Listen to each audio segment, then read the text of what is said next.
Bien, vamos a comenzar. Espero que se vea y se escuche bien. Ustedes tienen ahí un pequeño menú donde pueden poner su manito y decir si está todo bien, o también poder hacer observaciones.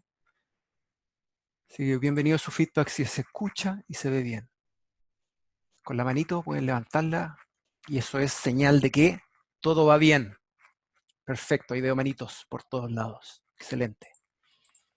Bien, partimos entonces, comenzamos con este webinar de protección de datos. Sé que no es el tema más contingente del día, de la semana, del mes, del año.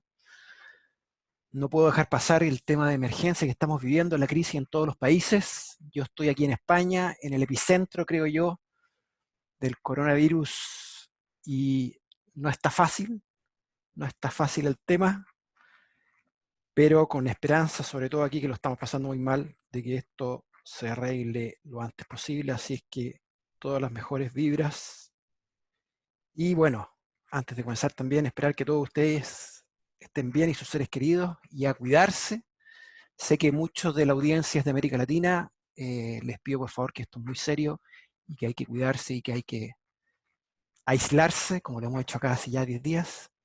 Así es que las mejores intenciones, mensajes de esperanza en esta situación difícil, que sabemos que todos vamos a pasar.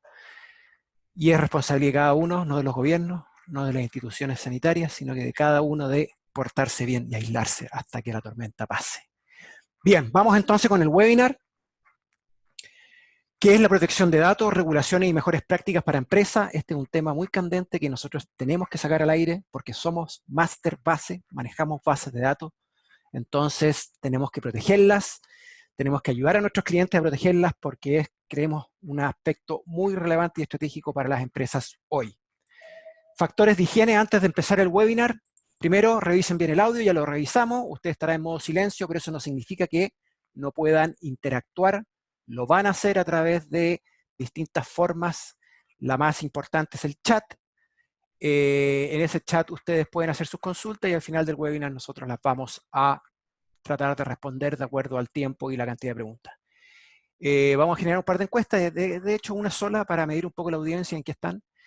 Por favor, siéntase con toda libertad de compartir esta información con el hashtag webinarmb o bien en cualquier tipo de red en la cual ustedes estimen conveniente una vez realizado el webinar también por los contenidos. Este webinar será grabado, se les hará llegar el contenido tanto a nivel de presentación como audio, así es que ustedes van a poder repasar todos los contenidos que nosotros vamos a otorgar y también tienen toda la libertad de compartirlo a quienes estimen convenientes.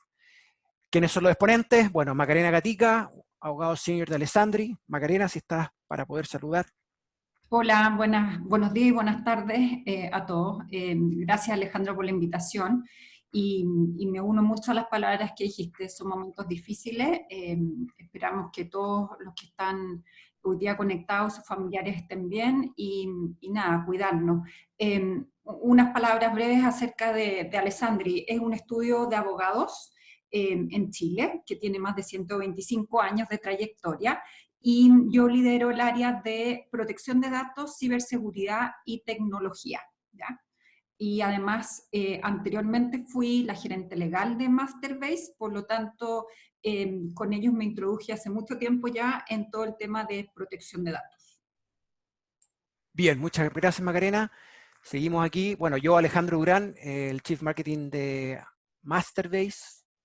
Soy el responsable de todo esto de las comunicaciones y contenidos. Espero en el transcurso de este periodo difícil también ayudarlos con distintos contenidos que puedan estar mucho más relacionados con la contingencia. Este webinar obviamente que se planificó hace 2 meses atrás, pero estamos sacando nuevos webinars. Ya les voy a contar al final de este webinar qué temas vamos a empezar a tocar para ayudarlos a ustedes, como digo, en esta contingencia. Perfecto. ¿Qué es la protección de datos? Yo creo que vamos a partir con algunos conceptos básicos para aquellas personas que no tienen la experiencia o el conocimiento, podamos entrar con conocimientos básicos para después adentrarnos más al tema más profundo.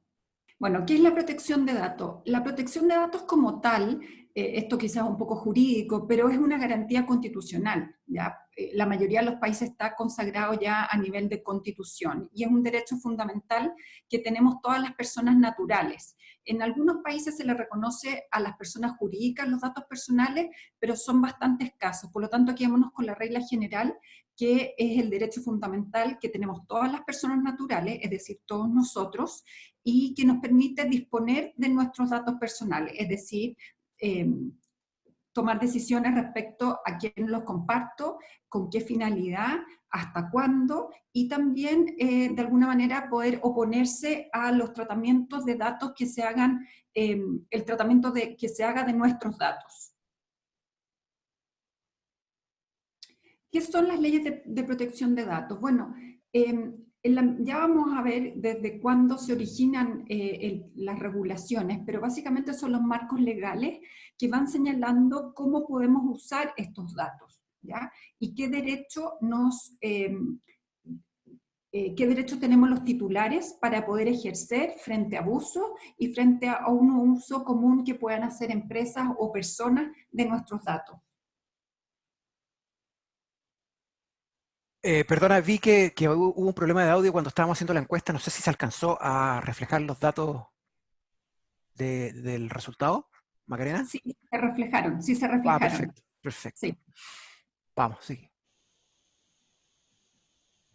Bueno, ¿qué es el tratamiento de datos? Ustedes se han dado cuenta que yo he usado bastante en los pocos minutos que he hablado la palabra tratar o tratamiento de datos.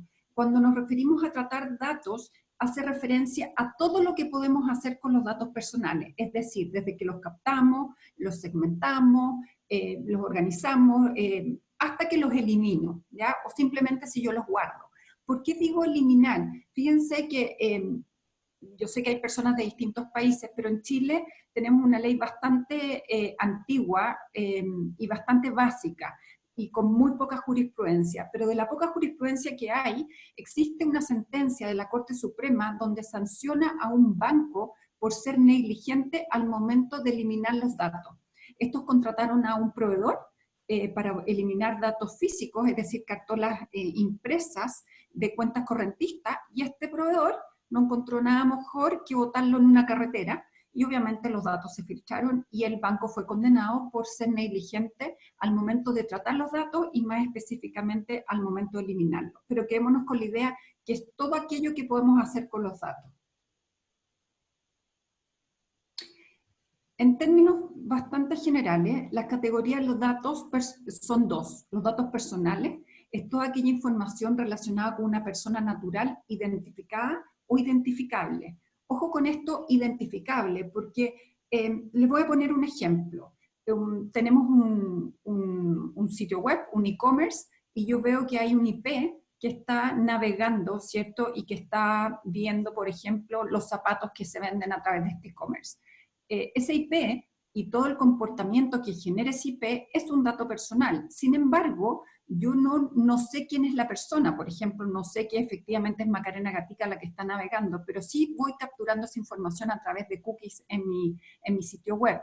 Sin embargo, cuando Macarena Gatica hace el login para comprar esos zapatos que estaba viendo, yo voy a poder asignar todo ese comportamiento y todo ese IP a una persona natural con nombre y apellido, y ahí obviamente se hace el link, es decir, la relación hacia la persona natural. Por eso se dice que son los datos o toda la información relacionada a una persona identificada o identificable.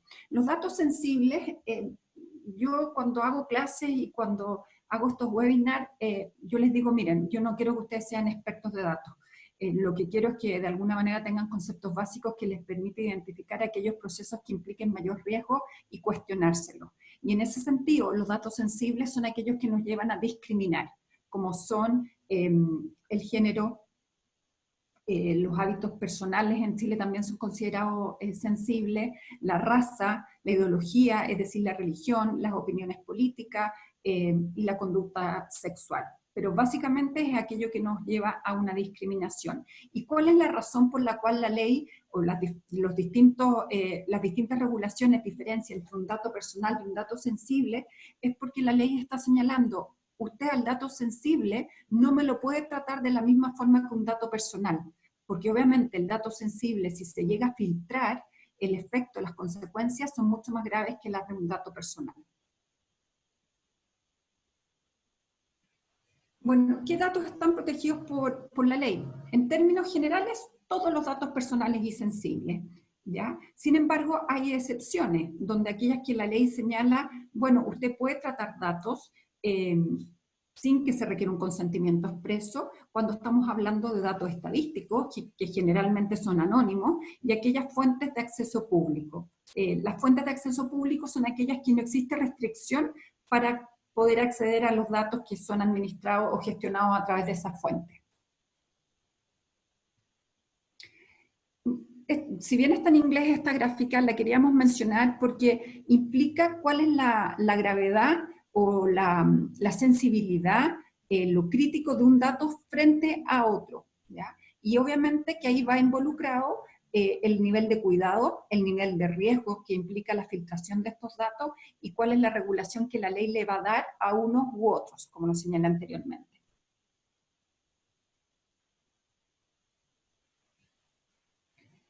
¿Por qué son importantes las leyes de protección de datos? Y aquí lo vamos a ir viendo. Sin duda que hoy día ha aumentado la preocupación sobre el acceso a los datos porque la tecnología permite que podamos tratar un mayor volumen de datos. Antiguamente, obviamente que las empresas, si bien sí manejaban datos, no eran capaces de poder analizarlos a un nivel como lo hacen hoy día. Sin duda que hoy día todas las empresas quieren saber más de sus consumidores, de sus clientes, de sus prospectos, y en ese sentido quieren llegar con una oferta oportuna. Y para eso yo debo conocer mejor. El volumen de datos que hoy en día se maneja es importante.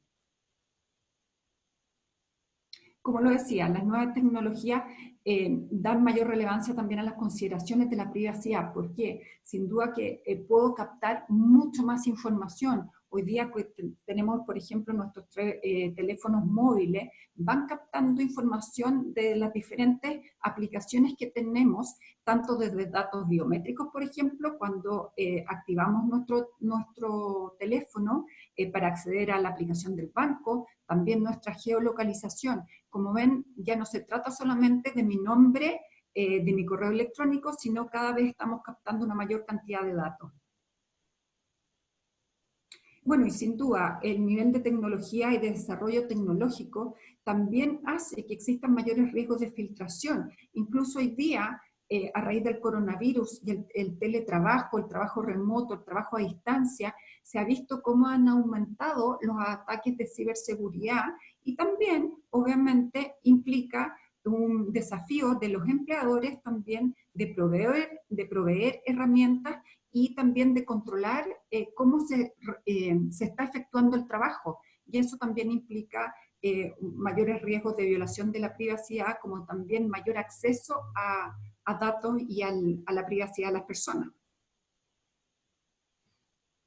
El tema del flujo transfronterizo de datos es un tema importante porque hemos visto que hoy día, dada la tecnología, usamos aplicaciones que no están físicamente en nuestros países. Por ejemplo, ahora estamos usando Zoom. Zoom, hay gente que está conectada de Ecuador, de Colombia, de Perú. Yo estoy desde Chile, Alejandro está desde España, y los datos de nosotros, de los que estamos presentes, no están en nuestro país propiamente tal.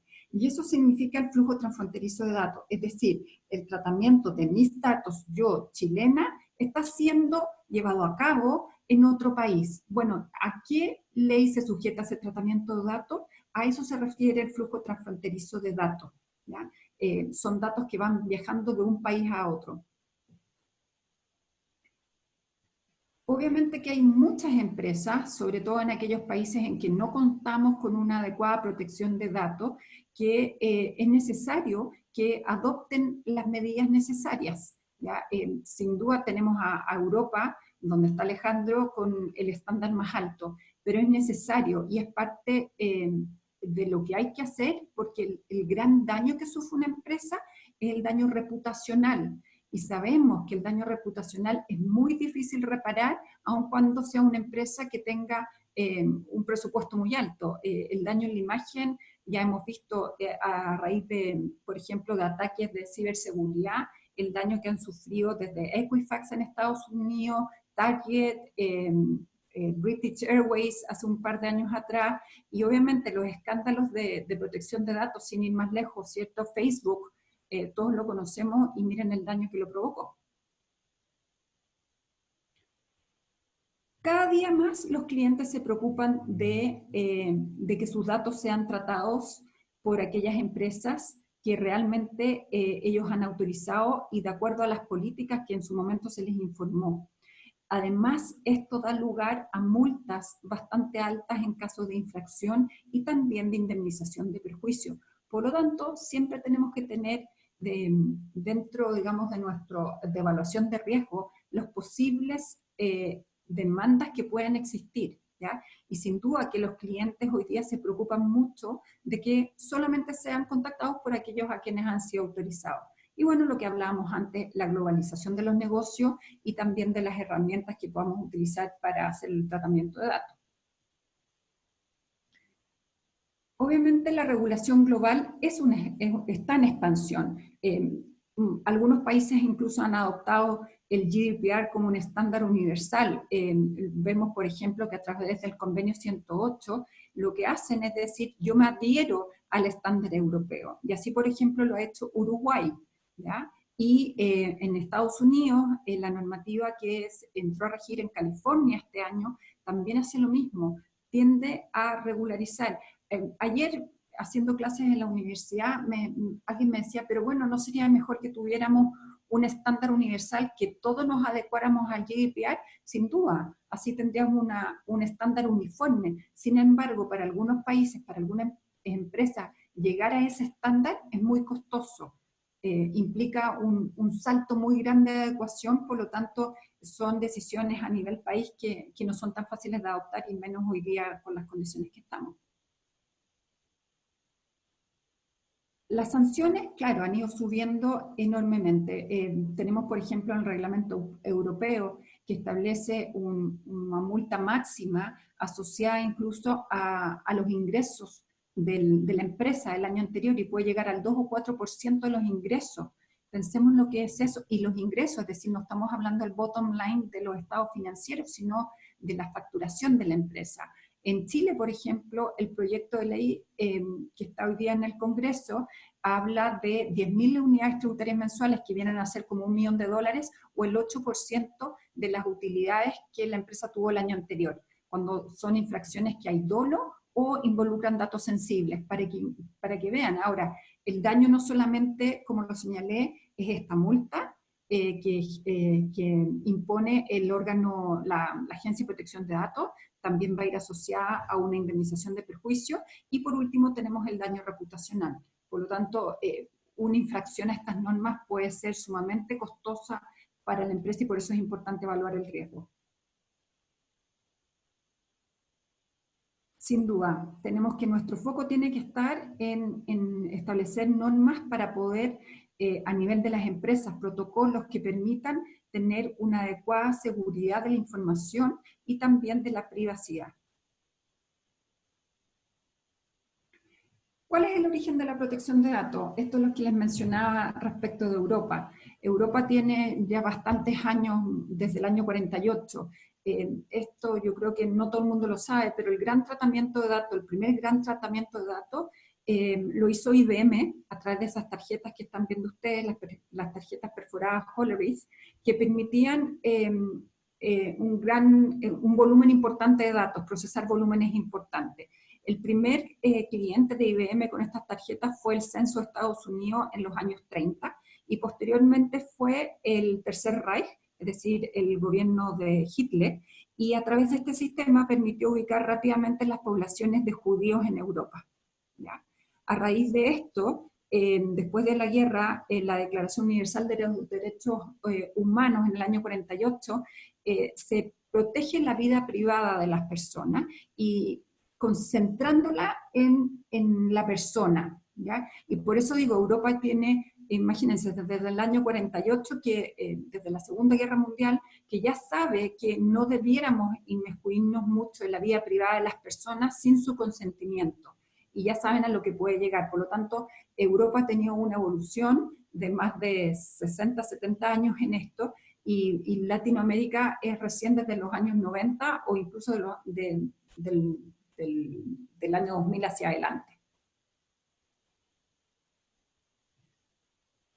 ¿Cuál es el panorama global que tenemos hoy día? Me han escuchado bastante hablar del GDPR, que sería la norma más estricta. Este mapa muestra la evolución o cómo hoy día es el panorama de la protección de datos a nivel mundial. Yo creo que nos tenemos que quedar con algo bien simple. Europa, con el GDPR, el reglamento europeo, es el estándar más alto. Y obviamente hay países que todavía tienen ninguna reglamentación. Se ha comentado mucho, por ejemplo, que China, dado que no tiene una regulación de protección de datos, permitió hacer un tracking, un seguimiento, un monitoreo muy al detalle de los enfermos del coronavirus. Incluso había una aplicación que permitía ver a dónde estuvieron y con quiénes se involucraron, de manera de poder aislar a esos grupos de personas, a confinarlos, digamos, a sus casas rápidamente. Obviamente esto en Europa no es pensable. Ya vamos a hablar un poco más adelante respecto de una institución que se llama el interés legítimo, que permite tratar datos en estas situaciones. Pero a contrario census de lo que tenemos en Europa, tenemos Estados Unidos, donde no existe una ley general que aplique a todos los estados que regule esta materia, sino vamos a ver que en determinados estados se ha comenzado a dictar ciertas normas y el que lleva la delantera es California, que se adecua al estándar europeo. Bueno, aquí vemos como lo que les decía, Chile es del año 99, Ecuador tiene recién un proyecto de ley, Argentina, Colombia, Perú, ya van bastante más adelantadas de lo que es Chile y Ecuador en esta materia. Como les decía, Estados Unidos, el CCPA es una normativa que se relaciona a los derechos del consumidor y que tiene un capítulo específico de protección de datos, y Estados Unidos también tiene HIPAA, que es en relación a los derechos del paciente. Es una normativa que fue dictada para regular los seguros de salud, la atención médica, y ahí hace una referencia al tratamiento de datos de salud. Ahora, aquellos países que no tienen una adecuada protección de datos, como lo que ocurre con Ecuador, Chile y Estados Unidos, es lo que se llama que no son considerados un puerto seguro. Y por regla general, los países que sí tienen esta adecuación prohíben transferir datos a aquellos países que no son puertos seguros. Sin embargo, Estados Unidos, dado a gestiones comerciales, logró un acuerdo comercial con Europa que se llama el Privacy Shield. Y lo que hace es que permite a aquellas empresas que homologan sus procedimientos a la ley de Suiza en protección de datos, los consideran que sí pueden ser considerados, digamos, como un puerto seguro y se permite el flujo transfronterizo de ellos. Este Privacy Shield vino a reemplazar lo que era el Safe Harbor, y el Privacy Shield constantemente es cuestionado y revisado por Europa, porque señalan, ustedes tratan nuestros datos y sin embargo desarrollan toda la tecnología. Y consideran que Estados Unidos no les da la adecuada protección que sí debiesen tener de acuerdo al reglamento europeo.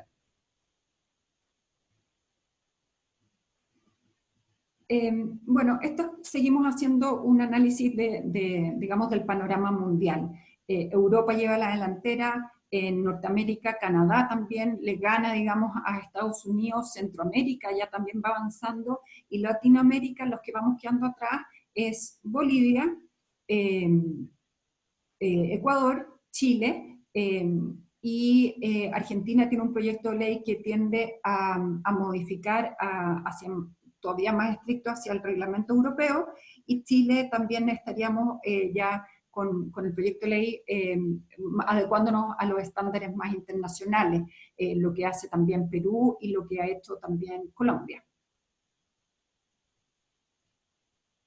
Bueno, esto es una evolución que muestra claramente lo que hemos dicho. En la medida que la tecnología ha permitido analizar mayores volúmenes de datos, nos hemos visto claramente más, digamos, hemos visto que las legislaciones han ido avanzando. Principios generales.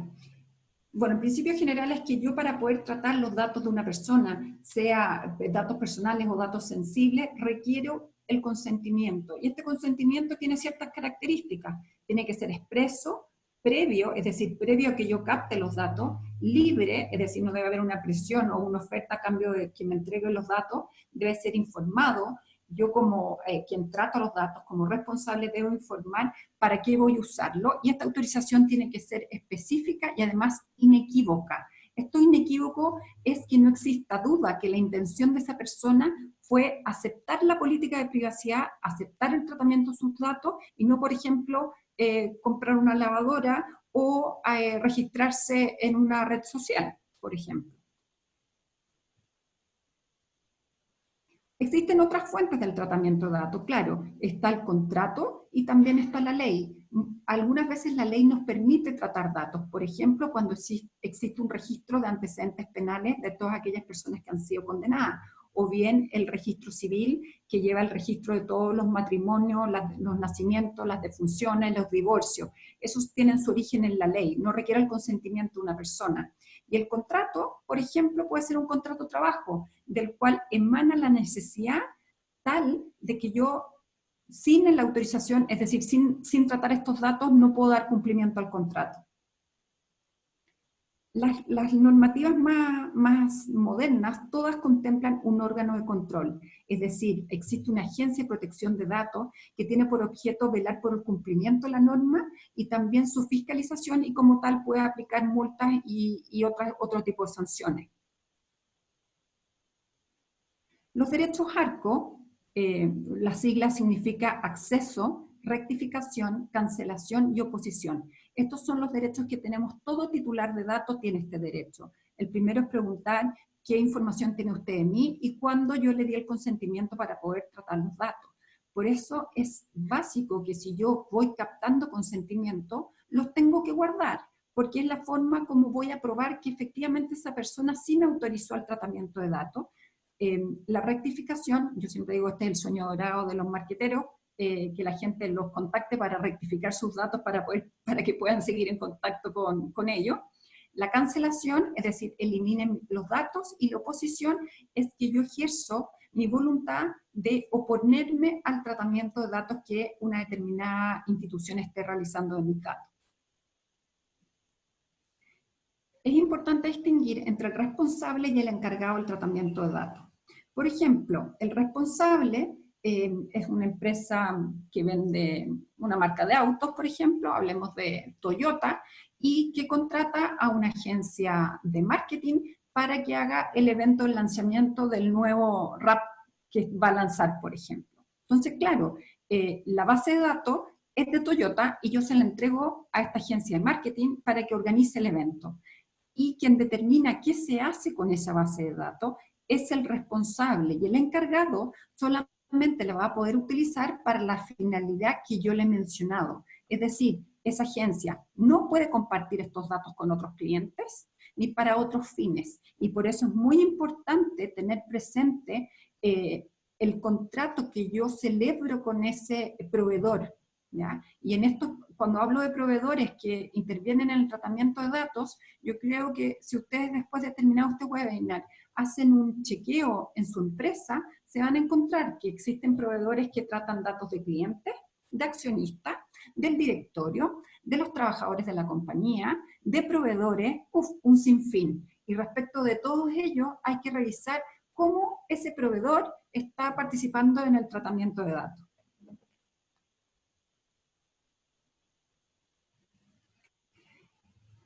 Bueno, el deber de confidencialidad y resguardo va de la mano, ¿cierto? Si yo estoy obligado a guardarlos, los tengo que guardar con confidencialidad, y eso implica adoptar las medidas de seguridad, de ciberseguridad. También tengo la obligación de avisar las vulneraciones, y esto también va asociado al deber de diligencia que tengo, porque le tengo que avisar a las personas para que adopten las medidas de resguardo. Si es una tarjeta de crédito, para que, por ejemplo, puedan solicitar el bloqueo de la misma lo antes posible. Es importante considerar que las medidas, lo que dije, qué datos estoy tratando, datos sensibles, datos personales, y cuál es el deber de resguardo que debo requerir para unos u otros.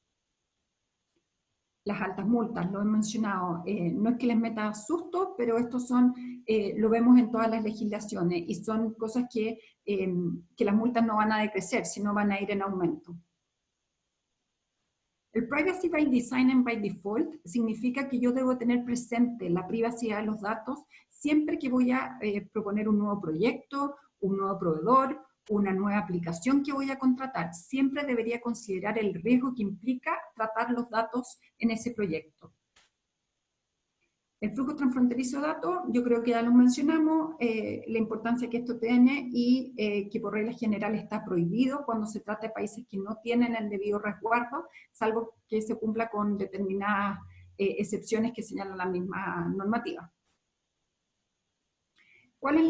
Tenemos algunas particularidades. Por ejemplo, la portabilidad del dato. Esto fue incluido en el reglamento europeo recientemente hace 2 años y permite que una persona pueda transportar sus datos de una empresa a otra. Los datos biométricos, no solamente nos quedamos con la huella o las facciones de la cara, sino hoy día también tenemos que considerar la forma de teclear, de tipear, la forma de caminar. Y la importancia que tiene un dato biométrico es que si se filtra un dato, yo no lo puedo cambiar. Es decir, se filtra mi huella dactilar, no hay forma de que yo pueda solicitar que me la cambien.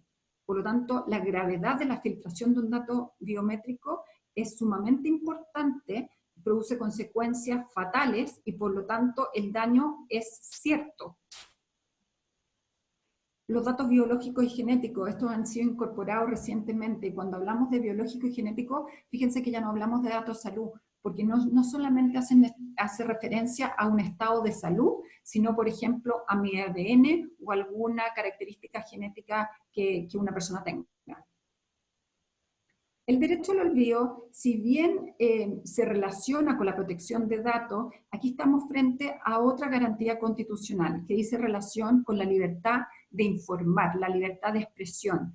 Y obviamente puede estar relacionado con datos míos, y aquí hay que considerar 2 cosas. ¿Cuál es la relevancia que tiene de informar una noticia y el transcurso del tiempo? Lo que les mencionaba anteriormente, el interés legítimo constituye otra fuente para poder tratar los datos. Mucho se ha hablado estos días, a raíz de la pandemia, de cómo los países, las autoridades pueden tratar los datos de sus ciudadanos, sobre todo datos de salud. Y en Europa está establecido el interés legítimo, es decir, existe un interés público que me permite, sin el consentimiento, tratar determinados datos de las personas, y obviamente esto sería el caso del coronavirus. Por ejemplo, en Chile no existe en la legislación esta institución, por lo tanto, no existe este interés público. Sin duda no lo podemos negar hoy día porque estamos hablando de una pandemia, pero es interesante que hoy día nos permite las circunstancias que están ocurriendo, nos permite también evaluar las normativas que tenemos y contemplar estos conceptos que serían básicos para poder tratar los datos de las personas.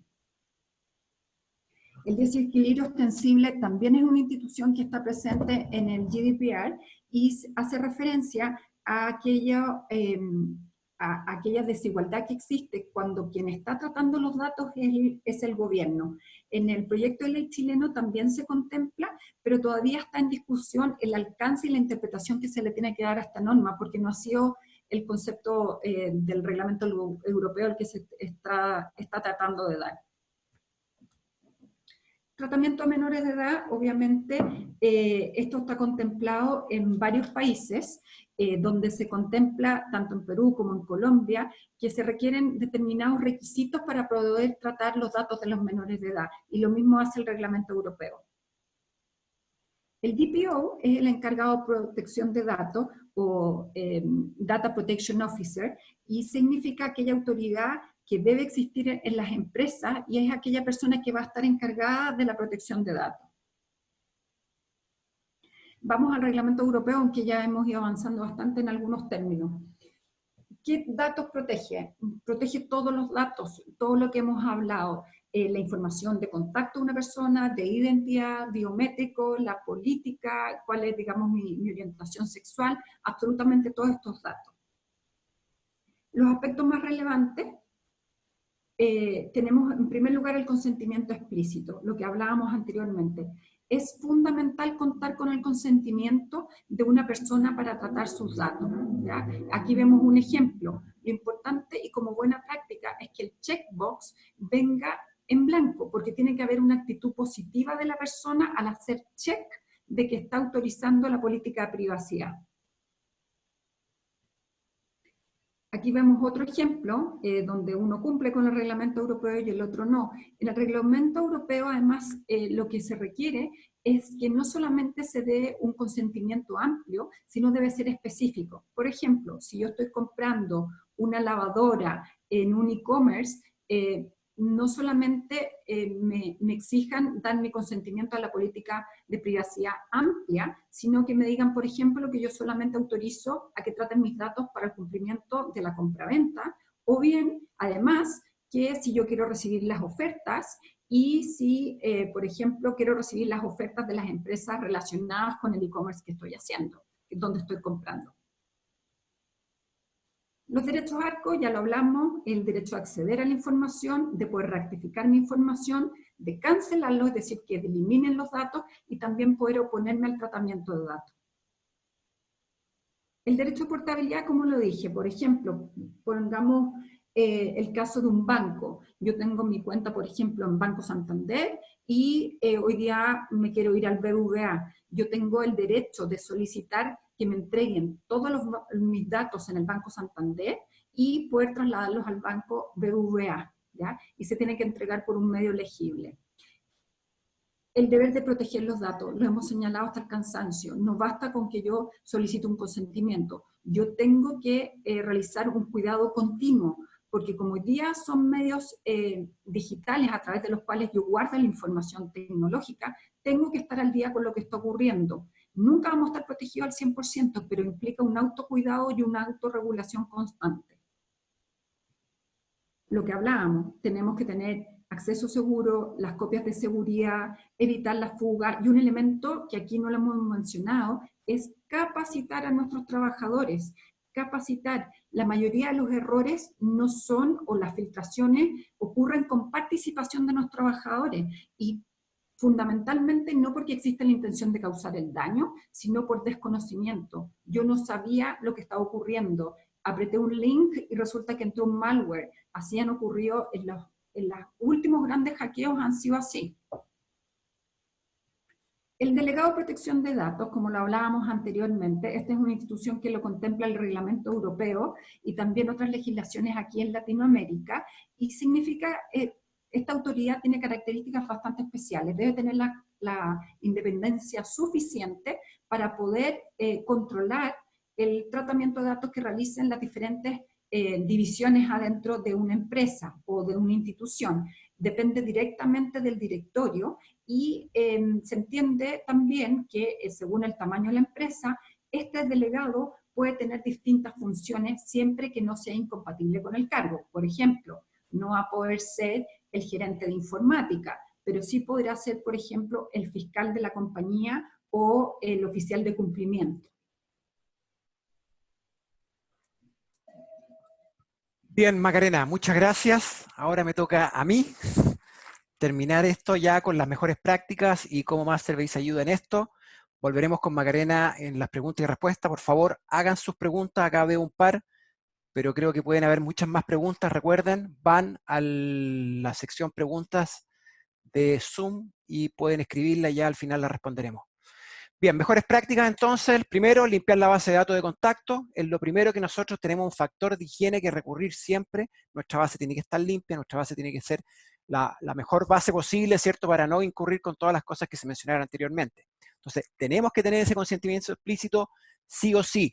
Aprovechen en Latinoamérica que no ha llegado también el mazazo de regulación importante como llegó acá en mayo del 2018 con la ley de GDPR, que nos hizo a todas las empresas correr, inundar de correos a los clientes, que por favor su permiso, y al final de tener 300, 400.000 personas en las bases de contacto, se llegaron a tener solamente 30.000 o 20.000 porque eran las únicas que tenían permiso explícito. Es decir, la base no se perdió, la base no se borró, sino que sencillamente la base dejó de ser útil legalmente. Entonces, las empresas tuvieron que pagar un gran costo de erosión de base de datos debido a no tener el consentimiento explícito. Así que a prepararse, porque hacia allá van todas las leyes, a tener esos consentimientos y empezar a prepararse bien en cómo puedo estar un paso adelante de lo que si puede legislar, ¿cierto?, en pro de tener una buena base, una base limpia, una base con contactos de forma legal. Entonces, primero, bueno, documentar actual la base de contactos, qué datos personales ella tienen, de dónde provienen esos datos, a través de qué canal y fuente, es decir, hacer como una trazabilidad del dato para poder tener una buena fuente y decir que estos datos se están recibiendo con consentimiento y se están recibiendo de forma limpia y para estar preparados, como dije, de forma proactiva y no reactiva, porque reactiva después no hay tiempo. No hay tiempo. Lo viví acá, lo vimos, muchas empresas no tuvieron el tiempo necesario y tuvieron que erosionar sus bases de forma muy rápida. Entonces, por otro lado, también eliminar la base de datos a todas las personas que no tengan comprobante de consentimiento, porque al final eso es un sueño, una ilusión. Si es que no se puede conseguir, mejor no tenerlo porque el día de mañana lo van a tener que borrar igualmente. Examinar los proveedores de datos de tercera mano, y ahí estamos hablando de dónde comienza y dónde termina la responsabilidad sobre la privacidad de datos. Esa es la pregunta que hay que hacerse bien, y obviamente que una vez que haya recopilado los datos personales, uno es responsable de garantizar que se están protegiendo en cualquier ambiente en que puedan circular como empresa. Entonces, si compartes datos con un proveedor externo, es la responsabilidad de la empresa, es decir, es tu responsabilidad asegurarte que dicho proveedor deba cumplir con esta ley, deba cumplir con el consentimiento. Entonces, no es que venía de otra parte, no, es tu responsabilidad si tú lo estás trabajando. Entonces, examinar bien los proveedores de datos, el sistema de CRM, de dónde está llegando, los proveedores de servicio de email, como por ejemplo Masterbase, el software de chat, el software de gestión de recursos humanos, la agencia de publicidad y marketing, que sobre todo ya son más terceros todavía, ¿cierto?, porque no están en la gestión misma del dato, y ver bien cuál es su procedencia. Entonces, los pasos a seguir es examinar todas las empresas con las que uno trabaja para conocer cómo protegen los datos personales de los clientes y dónde se comparten, y ver bien cuál es la transferencia que se genera en ese sentido. Además de respaldar esta información en un registro de datos, porque después no va a haber alguien que reclame y que ponga algún tipo de queja, y uno tiene que estar preparado, ¿cierto?, para poder comprobar dicha información ante la ley. También herramientas que existen, bueno, una planilla de registro de datos de proveedores externos que indiquen qué empresas relacionadas circulan los datos, identificar bien el riesgo de cada una. Por otro lado, verificar los procedimientos de proveedores externos con una lista que señale si el proveedor cumple o no cumple con la ley. También verificar si el procedimiento de los proveedores de servicios de email, con una lista de preguntas para formular y asegurarse de que están alineados o no están alineados con la regulación. También, bueno, evaluar los procesos de recopilación de datos de clientes potenciales, como ejemplo, métodos comunes, comprar listas a terceros, direcciones obtenidas de LinkedIn, la opción SWAI, que por ejemplo es un boletín informativo, pero también está la opción FORSAI, que por ejemplo agregar a alguien a una lista de envíos cuando descarguen material en la web. Estamos cumpliendo con aquellas cosas, estamos cumpliendo con la ley. Y los programas de referencia, hay que tener cuidado ahí con el tipo de campaña de referir a un amigo y cómo lo estoy refiriendo, y si estoy realmente absorbiendo el consentimiento o no. Además de los concursos, los sorteos online, todas esas cosas que generan bases de datos, hay que ver bien si estoy alineado con los procesos que exige la ley, si estoy alineado con la protección de datos, etc. Por otro lado, bueno, actualizar la política de privacidad es clave. Primero hay que tenerla, eso yo creo que ya es algo de factor de higiene, tener una política de privacidad, pero también actualizarlo. ¿Bajo qué conceptos? Para los conceptos que exige la ley. En el caso de GDPR hay 9 especificaciones que las empresas deben adecuar en la política, y esas tienen que estar establecidas tangencialmente, explícitamente en la política de privacidad. Cada vez que se modifica la política de privacidad, se requiere el consentimiento del titular de los datos, por lo que debe comunicar a los clientes que ha sido modificada. No sé si lo han visto, a mí me han llegado, sobre todo acá en Europa, muchos correos, ¿cierto?, de cualquier cambio que haya en la política de privacidad, se manda un mail, ¿cierto?, a la base de contactos para que ellos estén al tanto, ¿cierto?, de eso. Incluso hay veces que tienen que aprobar o tienen que dar su consentimiento explícito.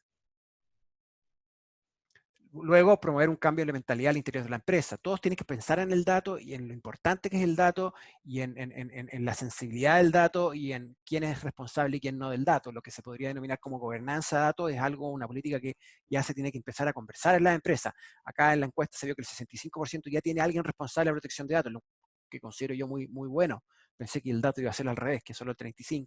Entonces vemos que la audiencia que hoy día aquí participa ya tiene un tema trabajando. Entonces ver bien si también ese responsable está promoviendo la mentalidad dentro de la empresa para generar sensibilidad en ese sentido, y ver bien quién es si existe el derecho ARCO también dentro de la empresa como un proceso, si el derecho a ser olvidado, a ser informado, a eliminar los datos personales o a tener una copia de los datos está dentro del proceso, está generándose. Y los derechos a la portabilidad de los datos, si los datos se envían electrónicamente en un formato legible, de uso común, etc. Además del derecho a restringir decisiones automatizadas y perfiles. Y por último, bueno, el derecho a objetar. Todas esas cosas tienen que estar consideradas. Todo lo que se explicó Macarena tiene que estar considerado dentro de este proceso, dentro de la empresa. A eso se refiere con una mentalidad de que todos estén conscientes, que lo entiendan, no tienen que ser expertos, pero sí que lo entiendan, que sepan que existe y que también sepan quién es el responsable de liderar esto y de llevarlo a cabo. Por otro lado está el concepto del e-privacy, que es el consentimiento de las cookies. En principio las cookies analytics se excluyen siempre que sean propias, aún no se sabe bien qué pasará con los datos de los proveedores, pero ya estamos viendo políticas de cookie como las de Chrome, por ejemplo, de Google, que están siendo mucho más un paso adelante o más proactivas, independiente de la ley, para empezar a regular esto, si van a dar o no van a dar el dato, y está todo este tema en contingencia hoy día de Google, que no sé si lo han visto, pero es cosa que lo googleen en Google y van a empezar a ver, claro, que está todo este tema de qué tanto comparto o no comparto la información de la cookie. Los navegadores deben implementar control de uso de cookies como parte del procesamiento de instalación, está la privacidad de las comunicaciones y también requiere el cifrado de extremo a extremo, por ejemplo, WhatsApp, Skype y los sectores también online, además de buscar reforzar la privacidad interna. Veamos cómo Mastervis contribuye al cumplimiento de la regulación de protección de datos. Podemos decir, y lo había dicho anteriormente, si el proveedor de servicio de email marketing cumple o no cumple, acá cumplimos. Primero, ayudamos a todo lo que es campañas de capturar consentimiento. Al entrar en vigencia una regulación o cuando se actualiza la política de privacidad, todo el tema de comunicación digital, todo el tema de cómo absorber esa información por parte de los clientes, de dar consentimiento, todo eso ya se puede trabajar en distintos procesos dentro de la plataforma. Además de, obviamente, administrar la base de datos. Si nos llamamos master base o master base, ¿cierto? Porque administramos bases de datos. Somos la base de datos maestra o la base de datos que gestiona, ¿cierto?, todos los datos a lo que a comunicación digital se refiere o a más datos que las personas pueden hacer uso dentro de la plataforma. Va a depender un poco de cuánto es lo que quieren lograr con la plataforma en términos de administración de base de datos. Pero la administración de la base es clave porque con eso uno va a tener un histórico, va a tener una trazabilidad del contacto en caso de que haya alguna queja por parte de él y podamos ver de dónde si aceptó o no aceptó el dato, cuándo lo aceptó, a través de qué comunicación, y uno puede ya tangibilizar un poco eso dentro de los procesos para cualquier tipo de problema de forma proactiva. También está el Master and Subscribe. El Master and Subscribe es una forma que cumple a la letra con el derecho ARCO de acceder, rectificar, cancelar u oponer, en donde yo me doy el consentimiento o no de una comunicación, si es que quiero seguir recibiéndola o no, y esto de forma automática, ¿no? Yo no tengo que estar subiendo y bajando planilla de Excel o cruzando datos para decir quiénes me marcaron, quiénes no me marcaron. Todo eso se hace, ¿cierto?, de forma automatizada, y ya no tengo que estar preocupándome de sacar a esa persona que se dio de baja. Y como ustedes saben, Masterbase ya no es solamente email marketing, también es automatización de procesos. Estamos cada vez más fuertes en este tema. Entonces, la automatización de procesos te ayuda también, ¿cierto?, a trabajar todo este nuevo concepto de regulación. Primero, crear tu propio proceso destinado a canalizar los requerimientos de derecho ARCO en tiempo y forma. Es decir, por ejemplo, el titular completa formularios, se gatilla un correo que acuse de recibo y luego se revisa la base de datos y responde el requerimiento. Todo eso yo lo puedo automatizar. Todo eso yo puedo hacer de un proceso que no tenga que estar preocupado, vuelvo a insistir, en bajar, subir planillas, que son procesos manuales, que son procesos que son utilizados por humanos, y los humanos lamentablemente generamos errores. Entonces el error cuesta caro, sobre todo ahora que hay penas y multas, como mencionaba Macarena. Entonces, si automatizamos un proceso en donde evitamos la planilla Excel, en donde evitamos el proceso humano, podemos hacer de este proceso ARCO algo mucho más confiable, en el cual no voy a tener problemas, ¿cierto?, a futuro con la administración de la base, con la higiene de la base. Además de administrar los modelos de gestión, de autorregulación, de asignación de tareas, cuando hablamos de gobernanza de datos, y se poder identificar a quién hay que decirle qué o quién tiene que estar al tanto de los datos. Entonces yo puedo automatizar esos procesos, sobre todo a nivel de notificaciones, de comunicaciones, para que todos estemos en la misma página, alineados en ese sentido. Eso es, nosotros tenemos un ebook que habla de protección de datos, de regulación, ética y privacidad, que es complemento a todo lo que dijimos, no es la copia, sino que es un complemento, que los invito a bajar dentro de los recursos de Masterbase en el sitio web de masterbase.com. Y eso, vamos a ir a las preguntas y respuestas, dado en pro del tiempo. Antes sí decirles que vamos a tener un nuevo webinar el martes 7 de abril de la contingencia. Ahora sí que ya nos metemos full en la contingencia, cómo trabajar el email marketing en tiempos de coronavirus, que no es lo mismo que trabajar el email marketing en tiempos normales. La crisis ameritan una gestión específica, una estrategia específica, una forma de disparar específica, ¿cierto? En términos de frecuencia, recurrencia, cadencia, como quieren llamarle, y de contenido, sobre todo de contenido. Así es que los invito al martes 7 a las 12, esta misma hora, en este mismo canal, a trabajar el concepto del email marketing en tiempos de coronavirus. Vamos a las preguntas y respuestas. Aquí estoy viendo varias. Alejandro pregunta, saludos de Perú, ¿cómo almacenamos los clics de autorización? La autorización, me imagino que, no sé Macarena si tú quieres complementar, pero me imagino que la autorización está dada por si acepto o no en alguna Sí, conversión. exactamente. Se refiere a que, por ejemplo, hay un landing page y va a haber un checkbox donde yo tengo que hacer clic para estoy aceptando la política de privacidad.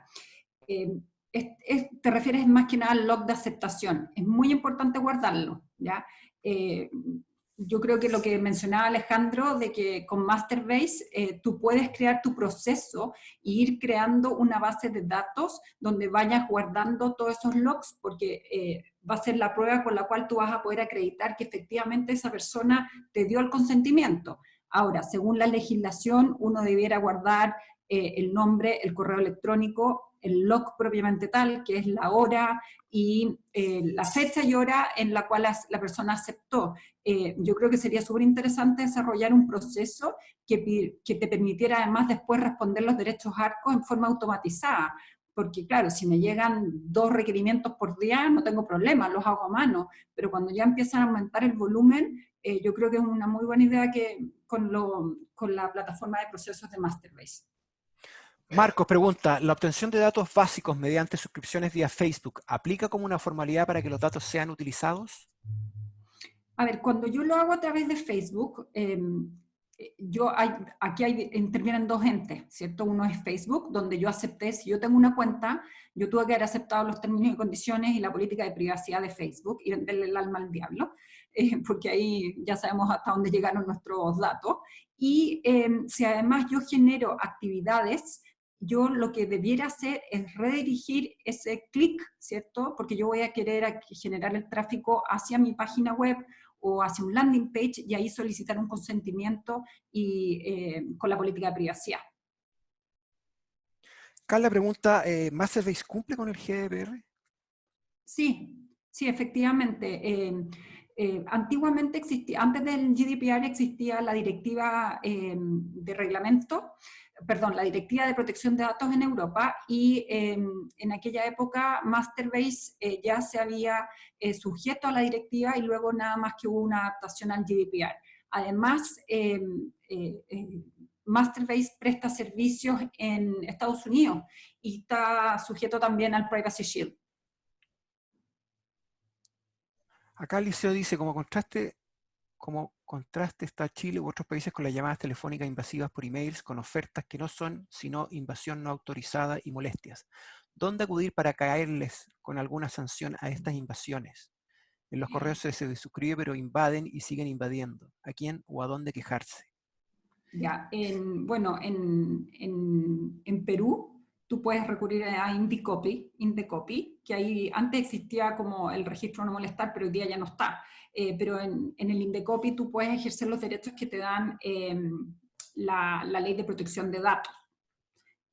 Ahora, obviamente que hay ciertas llamadas que los quiero dejar en claro. Por ejemplo, las de cobranzas, esas son totalmente legítimas porque eso emana propiamente tal del contrato.